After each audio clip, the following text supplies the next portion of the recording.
በመካከላቸው መኑ እንጋ የአቢ በመንግሥተ ሰማያት የማይከሌለ ከእኛ መካከል የለባቸው እንደ ሕፃናት ራሱን ያላደረገ ራሱን ዝቅ ያላደረገ መንግሥተ ሰማያት እንዳው አይገባም። እንኳን መካከል በመንግሥተ ሰማያት ማን ይበልጣል ብለው በዚህ ምክንያት ሲነጋገሩ ጌታ ኢየሱስ ክርስቶስ ትሕትናን ሊያስተምራቸው ሕፃኑን ጠርቶ በመካከላቸው አቆመውና እንዲህ ይላቸዋል አለ። ተመልሳችሁ እንደዚህ እንደ ሕፃኑ ካልሆናችሁ መንግሥተ ሰማያት አትገቡ።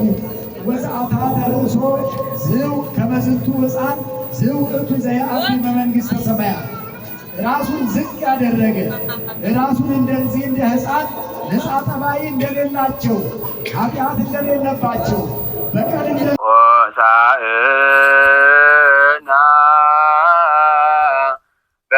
ስለ አግናጤዎስ ንጥረው ለአንበሳ የሚባል ነበረ።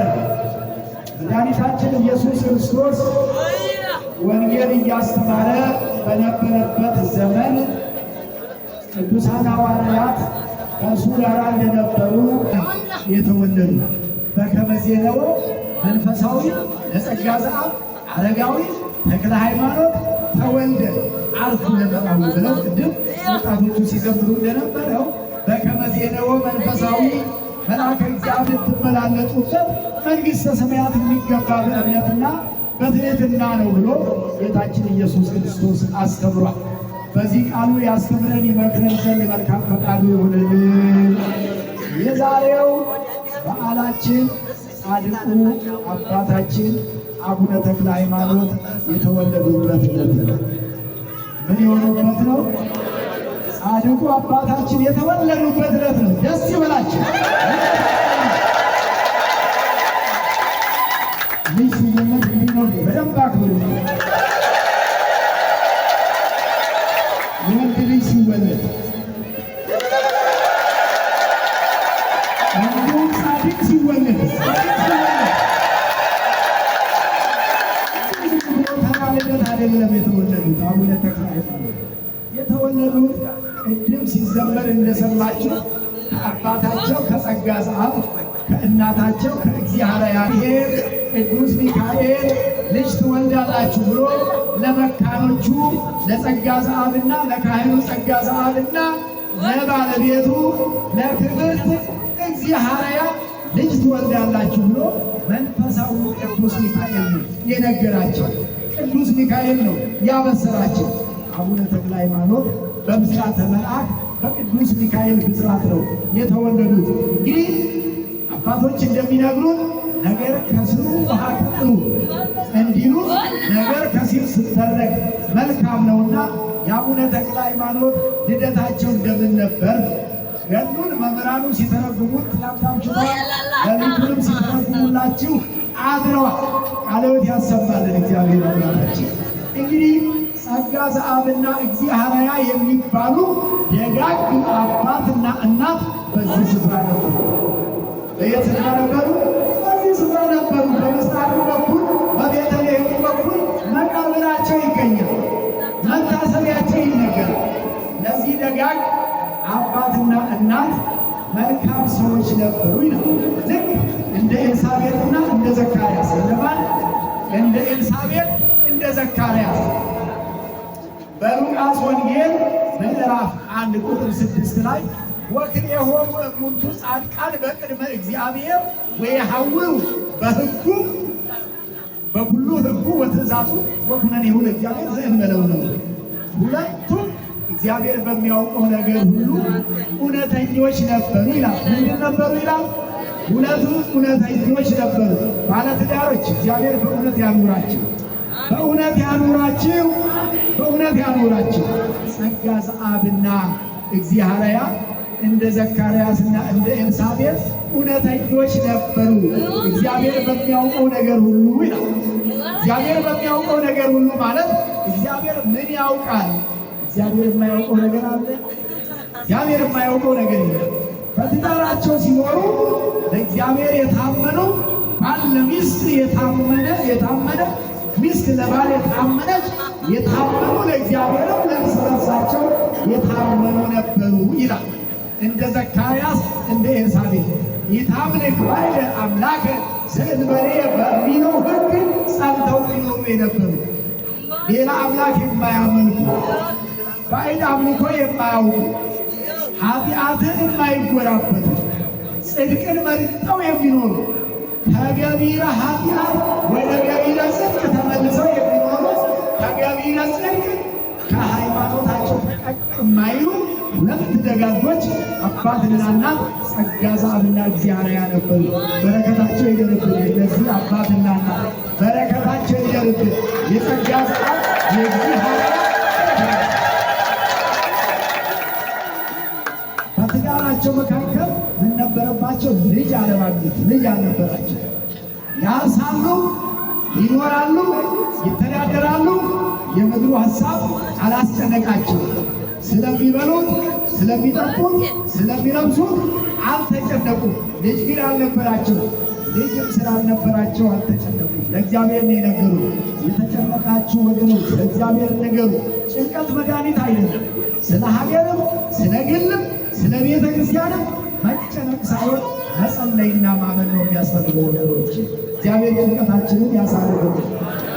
ጸጋ ዘአብ ወደ ቤተ መቅደሱ ገብተው በሚያገለግሉበት ዘመን መቶሎሚ የሚባሉ የዳሞት ንጉሥ ይህን ወላይታ ይህን ሸዋ ክፍለ ሀገር እስከ ጅማ እስከ ወለጋ የሚያስተዳድር አንድ ንጉሥ ነበረ። ነገር ግን ሃይማኖቱ ሌላ ሃይማኖት ያልነበረው ነበር። በዚህ አካባቢ የሚኖሩትን አባወራዎች እያሰራቸው ሚስቶቻቸውን በሰራዊቱ በኩል እያስቀማ ያስወስድ ነበርና ከዚህ አካባቢ እግዚአብሔር ተነጥቃ ተወሰደች። ለንጉሱ ለዳሞቱ ንጉሥ ለመቶሎሚ ይዘዋት ሄደው ሊያጋቡ መልከ መልካም ነበረችና ሲያያት ሰርግ ደግስ ጀመረ። መቶሎሚ ሰርግ ደገሰ፣ ማጫ አዘጋጀ፣ እግዚአብሔር የምትለብሰውን ልብስ አሳመረ፣ ምድራዊውን ነገር ሁሉ አቀናጀ፣ አሟላ። የሰርጉ ዕለት ሲደርስ እግዚአብሔር ከጸጋ ዘአብ እንድትለይ አልፈለገምና ቅዱስ ሚካኤልን ልኮላት ከወላይታ ዳሞት ከሚባለው ስፍራ መልአከ እግዚአብሔር ነጥቆ እዚህ ስፍራ መልሶ አመጣት። እግዚአብሔር አያችሁ ንጹሐን መሆናቸው ወይ ሀውሩ በሕጉ ለእግዚአብሔር ዘእንበለው ያለ ነው። በሕገ እግዚአብሔር በፈቃድ እግዚአብሔር ይኖሩ ነበረ። እግዚአብሔር በሚያውቀው ነገር ሁሉ ንጹሐን ነበሩ። እግዚአብሔር ትዳራቸውን ጠበቀላቸው። ትዳራችሁን ይጠብቅላችሁ፣ አንድነታችሁን ይጠብቅላችሁ፣ ሰላማችሁን ያጽናላችሁ። ተመልሳ ስትመጣ ጸጋ ዘአብን እንዳይገደል ወደ ታች ወርዶ ወንዝ ውስጥ ነበረ ጸጋ ዘአብ ነበር። ከወንዙ ውስጥ እሱን መልአከ እግዚአብሔር ጠርቶ ወደ ቤተ መቅደስ ገብቶ ጸሎተ ኪዳን አድርሶ ሲወጣ መልከ መልካም ሴት ልዩ ልብስ ለብሳ እንደ ፀሐይ አብርታ ከምቋም አንስት ቁማ ሴቶች ከሚያገለግሉበት እናንተ ኪዳን ስታደርሱ ኪያከ ንሴብ እግዚኦ ከምትሉበት ኪያከ እያላችሁ ተሰጦ ከምትቀበሉበት ቦታ እግዚኦ ተሳለነ ከምትሉበት ቦታ ቁማ ኪያከ እያለች ሰምቶ ኪዳን አድርሶ ጸጋ ዘአብ ሲወጣ ሲያያት መልከ መልካም ሴት ከዚህ ስፍራ መጣለች።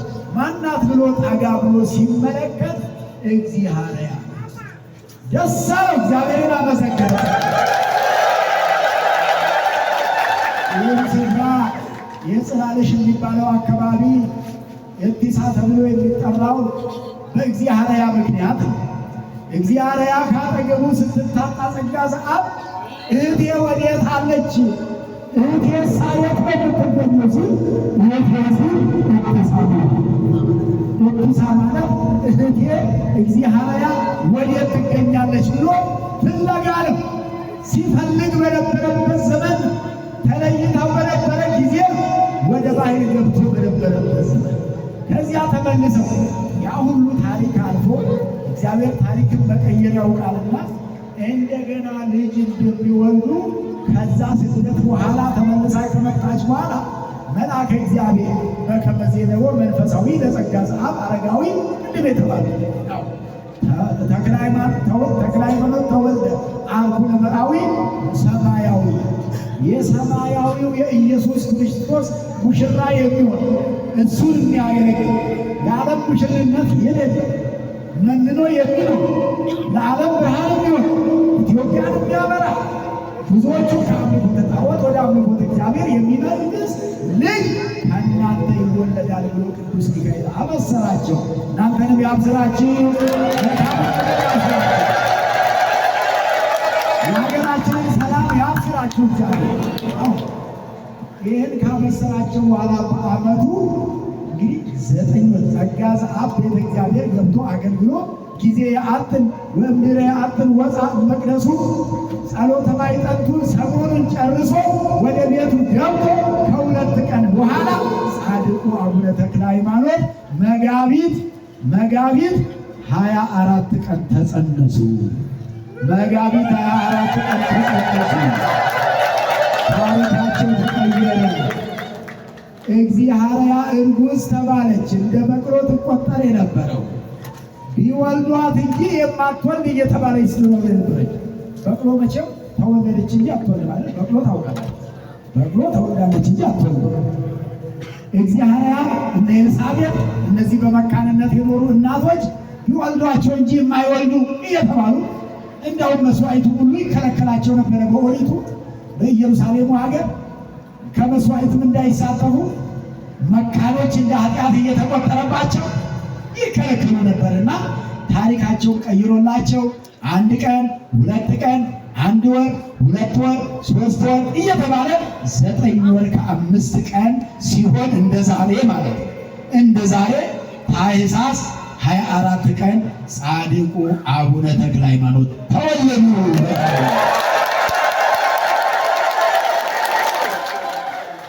በተወለዱበት ዕለት ምን ተደረገ ነው? በእንተ ልደቱ ለተክለ ሃይማኖት አድባር ኮኑ ህብስተ ሕይወት ወዕፀ ወገዳምኒ ፈረዩ አስካለ በረከት ወማየ ባሕርኒ ኮነት ሀሪበ ወመዓረ።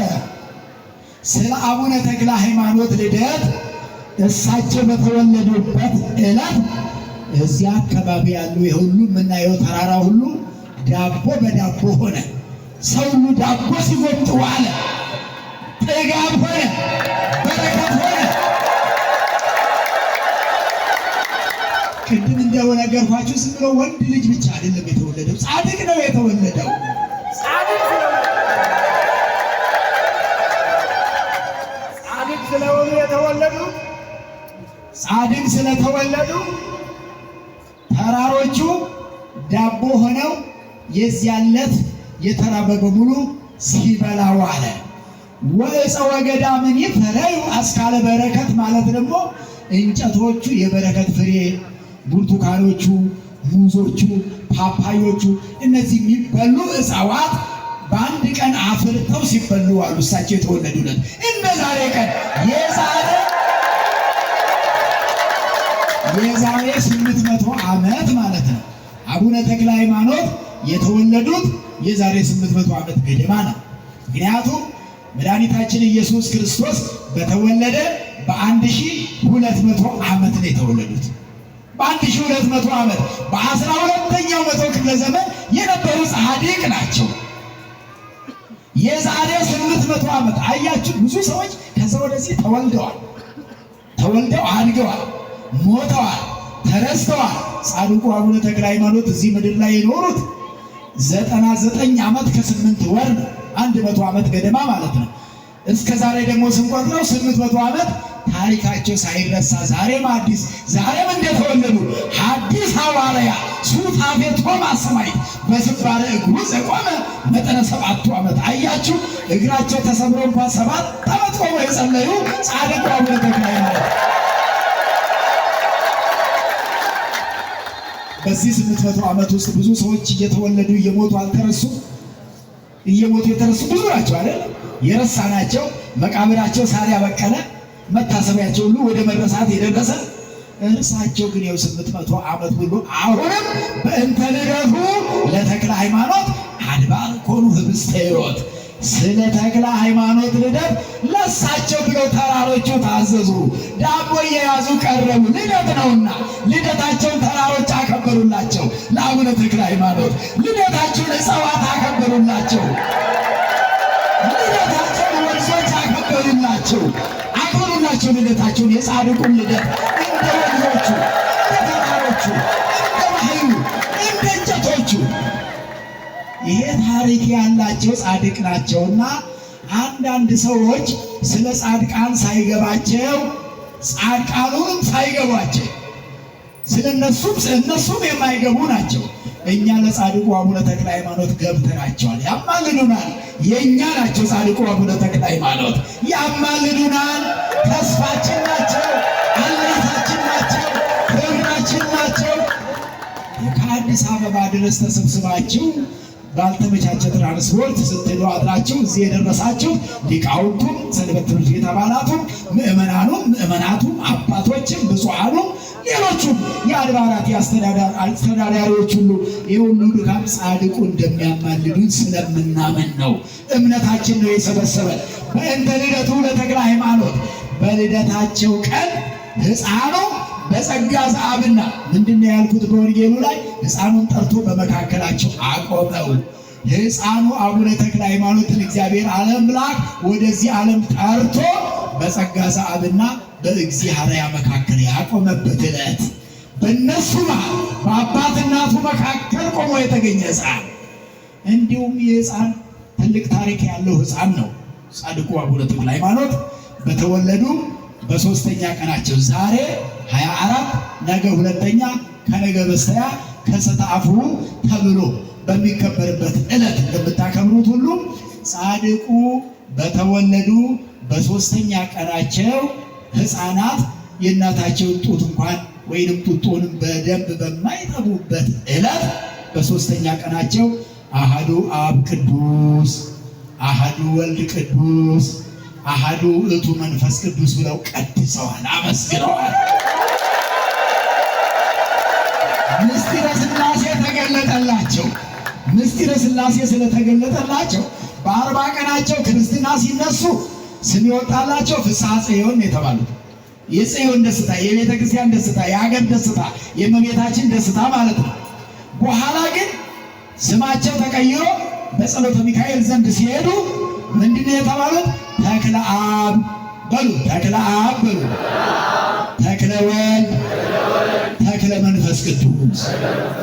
የሁላችሁ ተክለ ሃይማኖት ማለት ተክለ አብ፣ ተክለ ወልድ፣ ተክለ መንፈስ ቅዱስ ማለት አብ የተከለው ወልድ የተከለው መንፈስ ቅዱስ የተከለው አንድ ተክል ማለት ነው። ሥላሴ አንድም ሶስትም ናቸውና አንድ ተክል ማለት ነው። አንድ ተክል ማለት ነው። አባቴ ያልተከላት ሁሉ ምንድን ነው የሚለው ወንጌሉ ላይ ትነቀላለች አይደል የሚለው። አቡነ ተክለ ሃይማኖትም ጻድቅ አድርገው የተከሏቸው ሥላሴ ናቸው። ሆሞ ለተሐሩ ከርሰሞም ወቦ ለተጽባ አስማቲሆሙ በሰማያት ቅዱስ ያሬድ ይናገራል እንዲህ ብሎ ስማቸው በሰማይ ነው። ለተሐሩ ከርሰሞም ከእናታቸው ማኅፀን ጀምሮ የተመረጡ ከእግዚአብሔር ማኅፀን ጀምሮ የተመረጡ ማናቸው? አቡነ ተክለ ሃይማኖት የተመረጡ ከማኅፀን ጀምሮ ከዛሬ ከልደታቸው ከጽንሰታቸው ጀምሮ ከልደታቸው ጀምሮ ሰላም ለልደትከ አዎ ሰላም ለጽንሰትከ ወለልደትከ እምከርስ አመ እስራ ወረቡዕ ለወራት ታኅሣሥ ተክለ ሃይማኖት በሁሉ ወበውስተ ሁሉ ሐዲስ። ተመልከቱ። አዎ ቅዱስ ነው፣ በሁሉ ዘንድ የተመሰገኑ ይላል። በአራቱ ማዕዘን በምስራቁ፣ በምዕራቡ፣ በሰሜኑ፣ በደቡቡ ከእናታቸው ማኅፀን ጀምሮ የተመረጡ እንደነ ኤርምያስ እንደነ ዮሐንስ መጥምቅ። ነቢዩ ኤርምያስ እንዲህ ብሎ ነበረ ወደ ሕዝቡ እግዚአብሔር ሲልከው ትንቢተ ኤርምያስ ምዕራፍ 1 ቁጥር 5 ላይ ስታነቡት እኔ ወደ ሕዝብ መላክ አልችልም፣ ማገልገል አልችልም፣ ማስተማር አልችልም ሲል ምን አለው እግዚአብሔር? ወኢትበል አንተ አነ ወሬዛ እስመ አነ ሐረይኩከ እምከርሰ እምከ ወቀደስኩከ። እኔ ሕፃን ነኝ አትበል፣ እኔ መርጬሃለሁ፣ ወደ ሕዝቤ ልክሃለሁ። እግዚአብሔር ከጠራ ማን ይከለክላል? እግዚአብሔር ከመረጠ ተቃውሞ የሚያቀርብ ሰው አለ? እንደ ዓለማውያን መንግስታት ተሰብስቦ መጮህ ይቻላል? ማከላከል ይቻላል? ማስቆም እንኳን ጻድቃንን በዚህ ምድር አሁን ያሉትን ቢሆን እኮ በጩኸት ማስቆም እኮ አይቻልም። እግዚአብሔር ነው ማስቆም የሚችለው። አዎ የእግዚአብሔርን ስራ ይሰራሉ ሰዎች። ብዙ ጊዜ የራሳቸውን ሳይሰሩ የእግዚአብሔር ስራ ይሰራሉ። የራስን ስራ ሳይሰሩ፣ የራስን ድርሻ ሳይወጡ፣ የራስ እምነት ሳይኖር፣ ሳይጸልዩ፣ ለእግዚአብሔር ሳይሰጡ ወይ ደግሞ ሁሉ አይምሮ ለእግዚአብሔር ምንድን ያለው አትናቴዎስ በሃይማኖት አበው እውቀትን ሁሉ በሉ ሁላችሁ እውቀትን ሁሉ ለእግዚአብሔር ታውት። እውቀታችን ሁሉ ታውት ለእግዚአብሔር እንዳደረግቱ እውቀታችን ለቀው ሄደን እንዳትሉ። እውቀትን ሁሉ አውቃለሁ የሚባለውን ነገር ሁሉ ለእግዚአብሔር መስጠት ሲቻል ብቻ ነው አዋቂ መሆን የሚቻለው። ለእግዚአብሔር መስጠት ካልተቻለና እኔ አውቃለሁ፣ እኔ አደርጋለሁ፣ እኔ አስተካክላለሁ ከተባለ ስለማይሆን ጻድቁን የጠራቸው እግዚአብሔር አምላክ ከእናታቸው ማኅፀን ጀምሮ መርጧቸው ስለነበረ እንግዲህ ሂደው ዲቁና ተቀብለዋል። ጌርሎስ ከሚባል ሊቀ ጳጳስ፣ ከዚያ አስኬማ ተቀብለዋል። ከደብረ ዳሞ በሐይቅ እስጢፋኖስ ጸልየዋል። ከዚያም በአባ ጸሎተ ሚካኤል ዘንድ ነበሩ። በሐይቅ እስጢፋኖስ ነበሩ። ብዙ ስፍራ ላይ እንዲያውም ከተታ በምትባለው ሀገር ላይ ሰዎች ጣዖት እያመለኩ ሲኖሩ ልጆቻቸውን በወር ለዘንዶ ይገብሩ ነበር። በዛፍ ላይ አስረው ይጠብቃሉ። ዘንዶ ሲመጣ ይዞ ይሄዳል፣ ይበላል። ከዚያ አቡነ ተክለ ሃይማኖት ሄደው ያቺ በዛ የታሰረችዋ ለዘንዶ ስትዘጋጅ አግኝተው ፈታችሁ ልቀቋት አሉ። ዘንዶው ይጨርሰናል፣ እሱን ነው የምናመልከው፣ እንዳናልቅ አንተ ተጠብቀን እንደሆነ እንጂ ብሎ ሰዎቹ ነገሯቸው። ፍቷት ብሎ አስፈትተው ያ የለመደ ሰይጣን ዘንዶ ላይ አድሮ እንደሮጠ እንደለመደ ሲመጣ አቡነ ተክለ ሃይማኖት አስረው ገርፈው አስጮው አስለቅቀው እዛ አካባቢ ያለውን ሕዝብ ከጣዖት መልሰዋል። እግዚአብሔር የተመሰገነ ይሁን። አማራ ሳይንት በሚባለው አካባቢ ሲኖሩ ማለት ነው ይሄን ያደረጉት። ከዚህ በኋላ እነዛን ሰዎች ክርስትና አንስተዋቸው የእግዚአብሔር ወዳጆች የእግዚአብሔር ልጆች አደረጓቸው።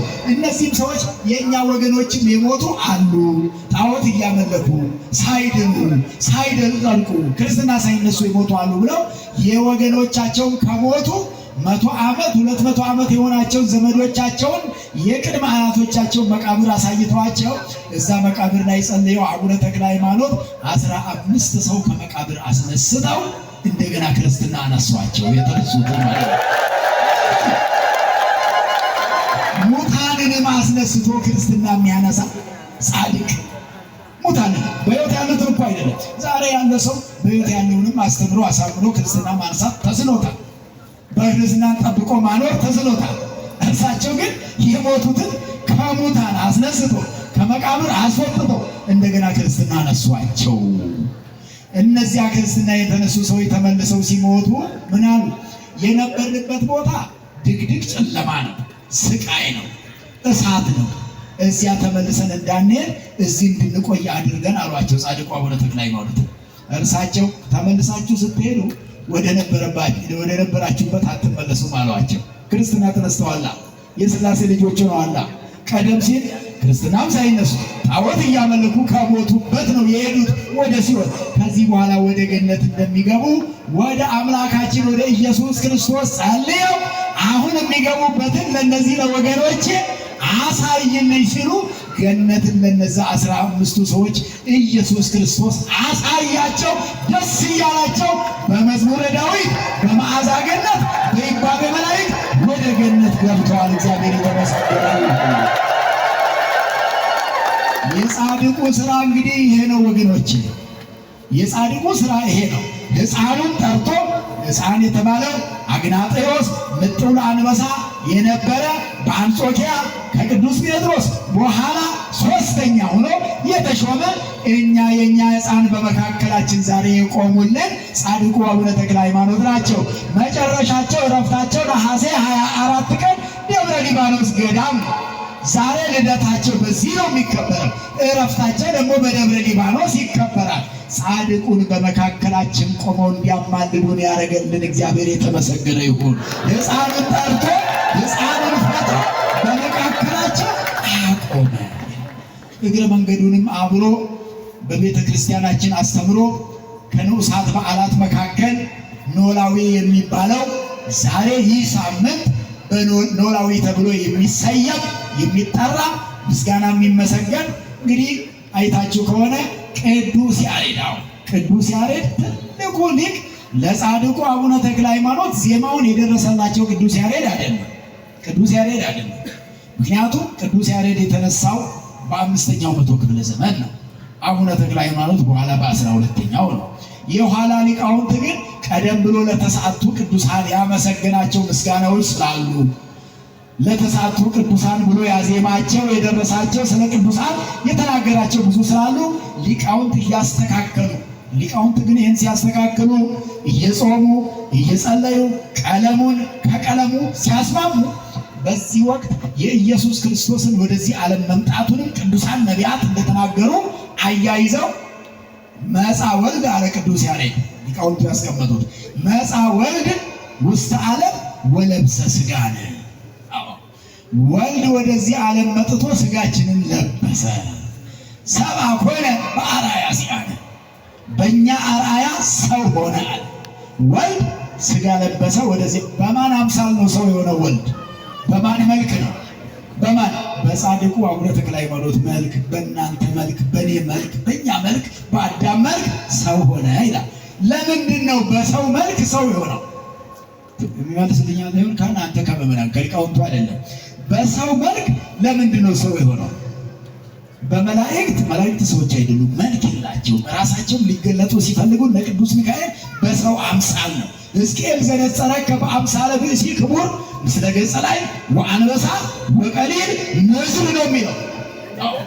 ሕዝቅኤል ሲመለከታቸው 40ቱ እንስሳት በሰው አምሳል ነው ያያቸው እንጂ በመላእክት አምሳል ርቀት ስላላቸው ግዙፉ ረቂቁን ማየት ስለማይችል አይሆንም። ያያቸው በአምሳለ ብእሲ ነው የሚለው። ስለዚህ ወልድ በሰው አምሳል ሥጋ የለበሰበት ምክንያት መጀመሪያ ሰው ሲፈጠር በማን አምሳል ነው የተፈጠረው? በማን አምሳል? ኧረ ተናገሩ። ደከማችሁ እንዴ? በእግዚአብሔር አምሳል ነው ሰው የተፈጠረው። ኦሪት ዘፍጥረት በሉ ምዕራፍ 1 ቁጥር 26 አንብቡት መጽሐፍ ቅዱስ። እዚያ ላይ ምንድን ነው የሚለው? ወይቤ እግዚአብሔር ንግበር ሰብአ በአርአያነ ወበአምሳሊነ። እግዚአብሔር እንዲህ አለ ይላል፣ ሰውን በአርአያችንና በምሳሌያችን እንፍጠር አለ። በእግዚአብሔር አምሳል ነው ሰው የፈጠረው። ሰው የተፈጠረው በእግዚአብሔር አምሳል ነው። ሰው የተወለደው በእግዚአብሔር አምሳል ነው። እግዚአብሔር ደግሞ የተወለደው በሰው አምሳል ነው። ደስ ይበላቸው። በሰው አምሳል በአምሳለ ብእሲ በአምሳለ ሰብ በአርአያ ዚአነ እኛ አርአያ አለ ቅዱስ ያሬድ። ይሄን ያገናኘው መጀመሪያ ስንፈጠር በእግዚአብሔር አምሳል ስለነበረ ያ መጀመሪያ በእግዚአብሔር አምሳል የተፈጠረው አዳም ስለበደለ ሁለተኛው አዳም ኢየሱስ ክርስቶስ ወደዚህ መጥቶ በሱ አርአያ በሱ ቁመት በሱ ደረስ ስፋት ሰው ሆኖ በዚህ ምድር ላይ ተመላልሶ አዳነ። ስለዚህ ወለብሰ ሥጋነ ማለት ሥጋችንን ለበሰ። እግዚአብሔርን እንመስላለን እግዚአብሔርን እንመስላለን። በምናችን እንዴት አድርገን እንመስላለን? ግማሹ አጭር ነው፣ ግማሹ ረጅም ነው፣ ጥቁር አለ፣ ቀይ አለ፣ ፈረንጅ አለ፣ ነጭ አለ። ማን ነው የሚመስለው? ረጅሙ ሰው ነው እግዚአብሔርን የሚመስለው? አጭሩ ነው? ምን ልታደርጉት ነው? ሁሉም አጭርም ረጅምም ነው እግዚአብሔር። ምን ታደርጉት? በአርአያ እግዚአብሔር በሰው ምሳሌ እኛ እግዚአብሔርን የምንመስለው ወገኖች በሥጋችን አይደለም፣ በነፍሳችን ነው። ነፍሳችን ረቂቅ ናት፣ እግዚአብሔር ረቂቅ ነው። ነፍሳችን አትታይም፣ እግዚአብሔርም አይታይም። ነፍሳችን ትራባለች፣ አትራብም፣ እግዚአብሔርም ስለማይራብ በነፍስ ነው ተመሳሳይ ነፍስ ነው ያለን እንጂ ተመሳሳይ ሥጋ ላይሆን ይችላል። ሊረዝም ሥጋ መሆኑ ግን ያው ሊያጥር ሊረዝም ሌላ ነገር ነው። ስለዚህ በነፍሳችን በርቀቷ እግዚአብሔር የት እንዳለ ታውቃላችሁ? የት ነው ያለው? በሰማይ ብለን እናስባለን። ነገር ግን እግዚአብሔር በሁሉም ቦታ አለ፣ የት እንዳለ አናውቅም። ልክ እንደዚያ ነፍሳችንንም የት እንዳለች ስለማናውቅ የነፍሳችን ርቀቷ ነፍሳችን ወነፋ ላይ ነው መንፈሰ ሕይወት ሕያዊት ለባዊት ነባቢት ዘላለማዊት የማትሞቷን የማትራቧን ነፍስ በአዳም ላይ አሳደረበት ይላል። ከእንስሳት ለየው ይላል። ይህን ያደረገው እግዚአብሔር። ስለዚህ መጻሕፍቱ ሲገናዘቡ ሲናበቡ ይሄን እያነሱ ነው የሚሄዱትና ጻድቁ አቡነ ተክለ ሃይማኖት በአምሳለ እግዚአብሔር በአርአያ እግዚአብሔር ተፈጥረው በሦስተኛው ቀን እንዳመሰገኑ ስለ ሕፃናቱ ሲናገር ነቢየ እግዚአብሔር ቅዱስ ዳዊት በመዝሙረ ዳዊት ምዕራፍ 8 ቁጥር 2 ላይ እምአፈ ደቂቅ ወሕፃናት አስተዳረከ ስብሐተ በእንተ ጸላኢ ከመ ትንሥቶ ለጸላኢ። ከሕፃናቱ አንደበት ምስጋናን ተመጦከ ተቀበልክ፣ ተወከብከ ተቀበልክ፣ ነሳይከ ተቀበልክ። አስተዳሎከ ማለት ተመጦከ ተወከብከ ለማለት ነው። ከሕፃናቱ አንደበት ምስጋናን ተቀበልክ እንዳለው ዛሬ ነገ ተነገ ወዲያ በሦስተኛው ቀን ከጻድቁ ከአቡነ ተክለ ሃይማኖት ከኔና ከናንተ አባት ከኔና ከናንተ አማላጅ ጻድቁ ልዩ ሐዋርያው አባታችን አንደበት እግዚአብሔር አምላክ ምስጋናን ተቀብሏል። ቅዳሴን ተቀብሏል። ቅዱስ ቅዱስ ቅዱስ እግዚአብሔር ጸባኦት ፍጹም ምሉዕ ሰማያተ ወምድረ ቅዱሳተ ሥርዓት ይቀብለው አመስግነዋል። ስለዚህ ጻድቁ አባታችን ከሕፃንነታቸው ጀምሮ በተአምራት የታጀቡ ነበር።